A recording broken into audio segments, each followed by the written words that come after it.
কাছে যেভাবে এসেছে আমি ঠিক সেভাবেই পড়ছি। তিনি লিখেছেন, আসসালামু আলাইকুম ভাইয়া, আশা করি আল্লাহর অশেষ রহমতে অনেক ভালো আছেন। আজকে আরও একটি ছোট এবং বাস্তব ঘটনা নিয়ে চলে এলাম। কথা বাড়াবো না, সরাসরি ঘটনায় চলে যায়। ঘটনাটা হাই মোচরের এক চেয়ারম্যানকে নিয়ে। হাই মোচরে সেই সময় মুকলেস চেয়ারম্যান নামক এক চেয়ারম্যান বেশ পরিচিত ছিল। খুব সৎ চেয়ারম্যান ছিলেন। স্থানীয় মানুষ তাকে পছন্দ করতেন, যার ফলে 99 বছর একটানা চেয়ারম্যানের দায়িত্ব পালন করেছিলেন। সে সময় হাই মোচরে বেশ কিছু প্রভাবশালী লোকও ছিল। তার মধ্যে শিক্ষা, অর্থ সব দিক থেকে মুকলেস চেয়ারম্যান সবচাইতে অন্যতম ছিল। টানা 4 বার এই প্রতিপক্ষকে বিপুল ব্যবধানে হারিয়ে চেয়ারম্যান হয়েছিলেন। আর এটাই কিছু প্রভাবশালী সহ্য হয়নি। তারা নানাভাবে মুকলেস চেয়ারম্যানকে ভোটে হারানোর চেষ্টা করেই যাচ্ছেন। শুধু চেষ্টা করেননি, লাখ লাখ টাকা খরচ করে ভোটে মুকলেস চেয়ারম্যানের ধারের কাছেও যেতে পারেননি। মুকলেস চেয়ারম্যান কখনো মানুষের বাড়িকে ভোট চাইতো না, কোনো মিটিং মিছিল বা টাকা পয়সা খরচ করে ভোট করতেন না। তার মূল পুঁজি ছিল সততা। প্রতি বছর সরকারের কাছ থেকে যে অনুদান পেতেন সেটা মানুষের কাছে উপস্থাপন করতেন এবং যোগ্য মানুষের মাঝে সেটা বিলি করতেন। কখনো নিজের টাকা দিয়ে রাস্তাঘাট এবং গরিবের মাঝে খাবার দিতেন। আর তার আরেকটা প্রশংসনীয় কাজ ছিল, তিনি তার এলাকার শিক্ষিত ছেলে মেয়েকে চাকরি দেওয়ার জন্য নিজেই দৌড়াতেন। যেখানে যা লাগতো তা দিয়ে চাকরির ব্যবস্থা করে দিতেন। আর এজন্যই মানুষ তাকে এত বেশি ভালোবাসত। কিন্তু কিছু অসাধু লোক তার সাথে শত্রুতা শুরু করে। একবার বাজারে এক চায়ের দোকানে বসে কথা বলছিলেন মুকলেস চেয়ারম্যান। এ সময় কিছু লোক দেশীয় অস্ত্র নিয়ে এসে তার উপরে হামলা করে, কিন্তু তার কিছুতেই কিছু বলতে পারে না। বাজারের সবাই মিলে তাদেরকে ধরে ফেলে। তার কিছুদিন পরে হই মোচর বন্যা চলে আসে। সে সময় সরকারি কিছু ত্রাণ আসে ইউনিয়নের মানুষের জন্য। তিনি সেই ত্রাণ বিতরণ করেন এবং নিজের অর্থে আরো চাল ডাল কিনে মানুষের মাঝে বিলি করে দেন। তার কিছুদিন পরে রাতের বেলা পরিষদের বসে হিসাবটা করছিলেন এবং সরকারি যে সাহায্য পেয়েছিলেন তা কিভাবে কোথায় খরচ করেছিলেন তার হিসাব করছিলেন। এ সময় তিনি কিছু মানুষের হাঁটাহাঁটি এবং ফিসফিস শব্দ শুনতে পান। তিনি খুবই দাম্ভিক মানুষ ছিলেন।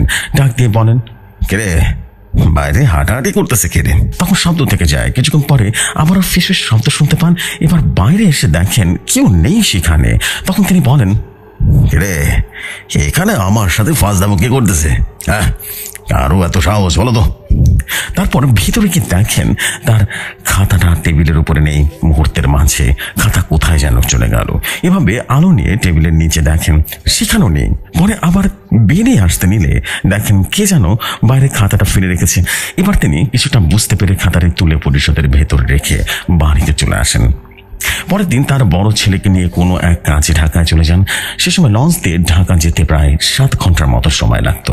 ঢাকায় কাজ সেরে পরের দিন ভোরবেলায় রওনা দেবে বাড়ির উদ্দেশ্যে। সেদিন ট্রলার করে 70 থেকে 100 জন ডাকাত লঞ্চটি একটা চোরে নিয়ে যায় এবং ডাকাত দলের মূল উদ্দেশ্য ছিল মুকলেস চেয়ারম্যানকে মেরে ফেলা। আসলে হই মোচরের কিছু স্থানীয় প্রভাবশালী ডাকাত ভাড়া করে চেয়ারম্যানকে মারার জন্য এবং লঞ্চ থেকে একটা মুকলেস চেয়ারম্যানকে খুঁজে বের করে নামিয়ে নেন। এ সময় হাই মোচরের আরেকজন লোক তার ছেলেকেও দেখিয়ে দেয়। তখন ডাকাত দল তার ছেলেকে লঞ্চ থেকে চরে নামিয়ে দেয় এবং লঞ্চ ছেড়ে দেয়। বাবা আর ছেলেকে নির্মমভাবে কুপিয়ে সেখানেই মেরে ফেলে সে ডাকাত দল। শত শত মানুষ লঞ্চ থেকে দাঁড়িয়ে দেখছিল বাবা ছেলেকে কিভাবে কুপিয়ে মারছে, কিন্তু কারো কিছু করার ছিল না। লঞ্চ এসে থাইমচুরি থামার পরে পুরো এলাকা যেন ছড়িয়ে পড়ে মুকলেস চেয়ারম্যানকে মেরে ফেলেছে। পুরো এলাকা শোকের ছায়া যেন নেমে আসে। মুকলেস চেয়ারম্যানের 2 ছেলে, বড় ছেলেটা বিয়ে করেছে, তার ঘরে 1 বছরের বাচ্চা ছিল এবং ছোট ছেলেটার তখন 14 থেকে 15 বছর বয়স ছিল। 3 দিন পরে মুকলেস চেয়ারম্যান এবং তার বড় ছেলের লাশ আনা হয় হাই মোচরে। এমনভাবে কুপিয়েছিলেন শরীরে কোনো জায়গা যেন বাদ রাখেনি। চেহারাও যেন চেনা যাচ্ছিল না। মুকলেস চেয়ারম্যানের স্ত্রী শিক্ষিত ছিলেন। তিনি চেয়ারম্যানের রেখে যাওয়া সম্পদ দিয়ে কোনোভাবে দিন চালাতেন। এদিকে বড় ছেলের বউ বাচ্চা রেখে বাপের বাড়ি চলে যান। 1 বছরের বাচ্চা মুকলেস চেয়ারম্যানের স্ত্রী পরম আদরে বড় হতে থাকেন। একমাত্র নাতি ছোট ছেলেকে হাই মোচর থেকে চট্টগ্রাম পাঠিয়ে দেন, কারণ এলাকার কিছু মানুষের মাধ্যমে জানতে পারেন তার ছোট ছেলেকেও মারার জন্য সুযোগ খুঁজছে। মুকলেস চেয়ারম্যানের স্ত্রী তার ভাইদের ডেকে চেয়ারম্যানের সকল সম্পদ বুঝে নেন এবং স্থানীয় কিছু মানুষের মাঝে বর্গা দিয়ে দেন। মানে কৃষক তার জমিতে চাষ করবেন, বিনিময়ে তাই কিছু ফসল দেবেন আর তা দিয়ে দাদি নাতির খরচ রীতিমতো চলবেন। 2 বছর পরে একদিন মুখলেস চেয়ারম্যানের স্ত্রী হনুফা বেগম খেয়াল করেন তার নাতি একা একা খেলছে আর কথা বলছে। আগেও এমন দেখেছেন, কিন্তু তেমন কিছু মনে করতে পারেন না। প্রায় সময় বাইরে থেকে এসে কাজ করে এবং রুমে এসে দেখতেন নাতি হাসছে আর কথা বলেই যাচ্ছে। 3 বছর বয়স, এখন ভালোই কথা বলতে পারে, একা একা খেলছে আর বলছে এটাতেও এখানে বসো। দাদি বসে নাতির দিকে তাকিয়ে আছে। একটা সময় নাতির হাতে কিছু একটা দেখে দৌড়ে নাতির কাছে এসে দেখেন নাতি বসে বসে ডালিম খাচ্ছে। দাদি তো এটা দেখে অবাক হয়ে যান। এ সময় ডালিম কোথা থেকে আসলো, আর বাড়িতে কেউ আসে না, আর ডালিম কোথা থেকে পেল? নাতিকে জিজ্ঞেস করে কোথায় পেয়েছো, এটা কে দিয়েছে? নাতি আঙ্গুল দিয়ে উঁচে উঁচে বলল কিছু একটা দেখাচ্ছে, কিন্তু হনুফা বেগম কিছুই দেখছে না। এরপর দাদি নাতিকে গোসল করিয়ে পুকুরের পাড়ে দাঁড় করিয়ে নিজে গোসল করছিলেন। এ সময় নাতি একটা হাসি দিয়ে কাউকে উদ্দেশ্য করে বলে, দাদা আসো, দাদা আসো, এই যে গোসল করছি। দাদি পানিতে দাঁড়িয়ে দেখছেন নাতিদেরকে। হঠাৎ করে দাদা দাদা করতে করতে বাচ্চাটা বাড়ির দিকে দৌড় দিল। হনুফা বেগমও তাড়াতাড়ি করে গোসল করে দৌড়ে বাড়িতে এসে দেখেন নাতি কাঠের ফেরার উপরে বসে বসে আঙ্গুল দিয়ে ইশারা করে কি কি যেন বলছে। হনুফা বেগম একটু দূর থেকে দেখছিলেন নাতি কাকে যেন দাদা বলে ডাকছে, কিন্তু কিছুক্ষণ দাঁড়িয়ে একটা বিষয় খেয়াল করলেন, নাতি এমন ভাবে দুষ্টুমি করছে মনে হচ্ছে অদৃশ্য কেউ যেন তার সাথে দুষ্টুমি করছে বা তার সাথে কথা বলছে। তারপর হনুফা বেগম কারো পাল্টে খাবার খাওয়ার জন্য নাতিকে নিয়ে বসলেন। এ সময় নাতিকে খাইয়ে দিচ্ছেন আর জিজ্ঞেস করছেন, তুমি কাকে দাদা বলে ডাকছো? নাতি তখন বলল, ওই যে দাদা, ওই যে দাদা। হনুফা বেগম নাতির ওই যে দাদার কথা শুনে রীতিমতো কেঁদেছিলেন। এক মুহূর্তের জন্য মনে করলেন মুখলেস চেয়ারম্যান আজও বেঁচে আছেন। তারপর আবার মনে হলো সে তো মারা গেছে। তারপর তিনি বললেন, দাদা কি বলে তোমাকে? তখন নাতি বলল, আমাকে ডালিম কিনে দিবে, মিষ্টি দিবে, বাজারে নিয়ে যাবে। এসব শুনে দাদির বুক যেন থর থর করে কেঁপে উঠছে। দাদি মনে করে আমার নাতির উপরে কিছুটা আচর করছে নাকি।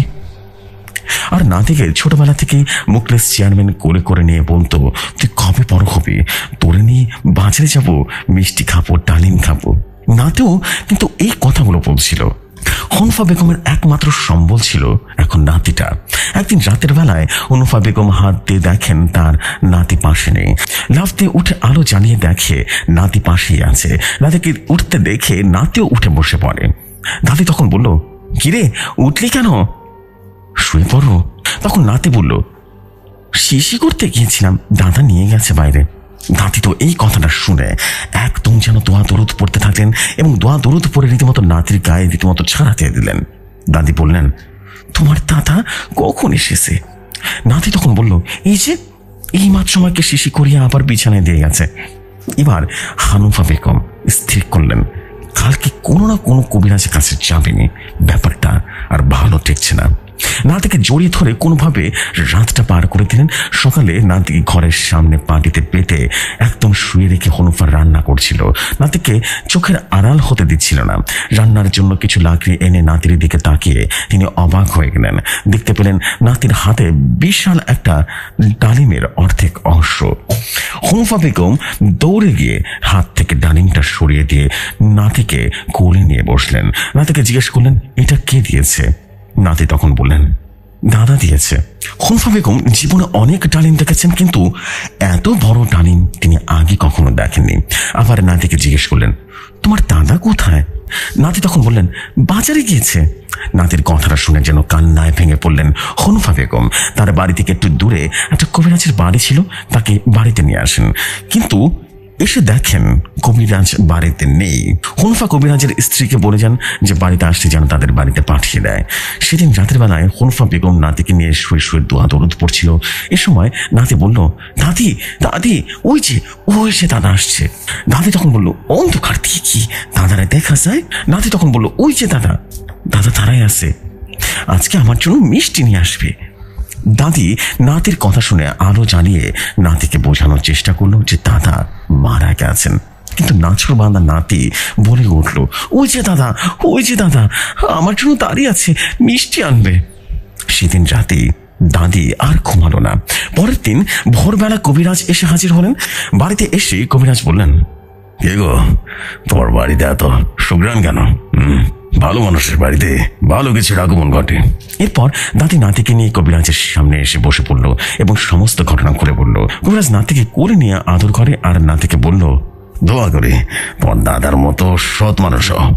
তখন নাতি বলল, আমার দাদার মতোই হব, আমি দাদার মতোই হব। কবিরাজ বলল, তোমার দাদা কই? নাতি তখন বলল, বাজারে গেছে। কবিরাজ আবারও বলল, তোমাকে নিয়ে যায়নি? নাতি তখন বলল, বড় হলে আমাকেও নিয়ে যাবে। এ সময় কবিরাজ নাতির হাত নাকের কাছে নিয়ে বলল, কি নাতি ভাই, মিষ্টি খেয়েছো নাকি? নাতি তখন বলল, হ্যাঁ, দাদা আমার জন্য মিষ্টি নিয়ে এসেছিল। কবিরাজও রীতিমতো হতভম্ব হয়ে গেল। হুমফা বেগম বলে উঠল, সারা রাত হনে নিয়ে বসেছিলাম, ঘুমাইতে পারি নাই, কখন আবার মিষ্টি খেলো আমি তো দেখলাম না। কবিরাজ তখন বলল, আমি সন্ধ্যার পরে আবার আসবো, কেমন? এই বলে কবিরাজ চলে যায়।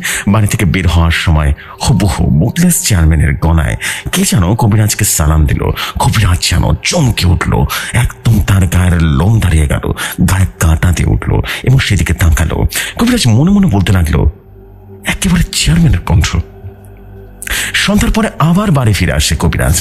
মাঝখানে রুমে একটা জায়নামাজ বিছিয়ে বসে বসে কিছু পড়ছিল, না থেকে করে নিয়ে বসেছিল কবিরাজ। এ সময় হনফা বেগম পাশের বাড়ির কয়েকজনকে ডেকে আনে, সে কবিরাজের পেছনে গিয়ে বসেছিল। হঠাৎ কবিরাজ কাউকে উদ্দেশ্য করে বলল, আপনি আসুন আসুন আসুন। আপনি কয়েকবার বলে নাতিকে কোল থেকে নামিয়ে সামনে বসিয়ে দেয়।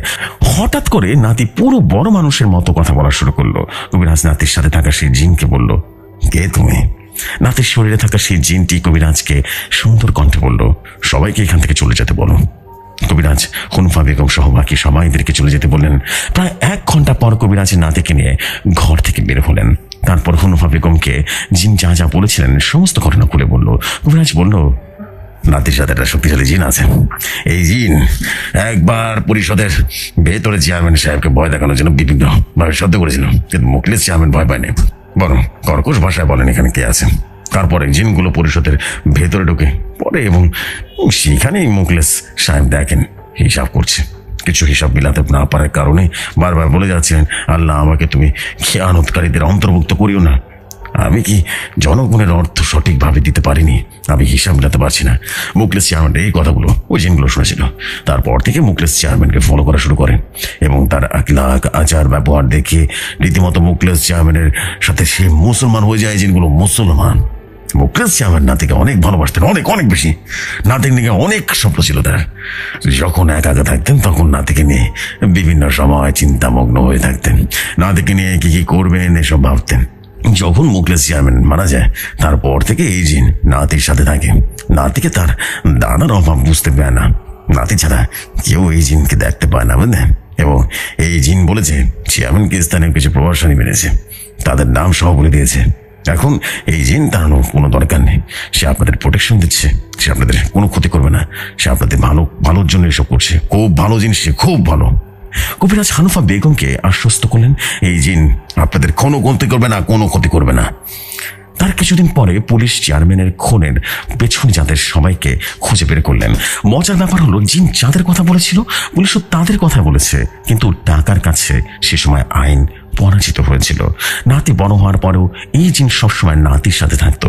যখন নাতি বুঝতে শিখেছে তখন থেকে আর এই জিন নাতিকে দেখা দেয়নি। নাতি বড় হয়ে সেনাবাহিনীতে চাকরি পায়, বর্তমানে কর্নেল। দাদি মারা যায় অনেকদিন আগে, নাতি এখনো বেঁচে আছে, ঢাকা বাড়িধারায় থাকেন এখন। আজকে এই পর্যন্ত ভাইয়া। আশা করি সবার কাছে ঘটনাটি ভালো লাগবে। ভাইয়া, আমি এপ্রিল মাস পর্যন্ত একটু বেশি ব্যস্ত থাকবো, কারণ ইন্দোনেশিয়ান ঘটনা লিখতে পারবো না। অনেক বড় বড় ঘটনা, এখন কিছু ছোট ছোট ঘটনা আছে, সেগুলো লিখে পাঠাবো। সকলকে আল্লাহ তাআলা ভালো রাখুক। আল্লাহ হাফেজ। আসসালামু আলাইকুম। আল্লাহ হাফেজ। ভালো থাকবেন সবাই।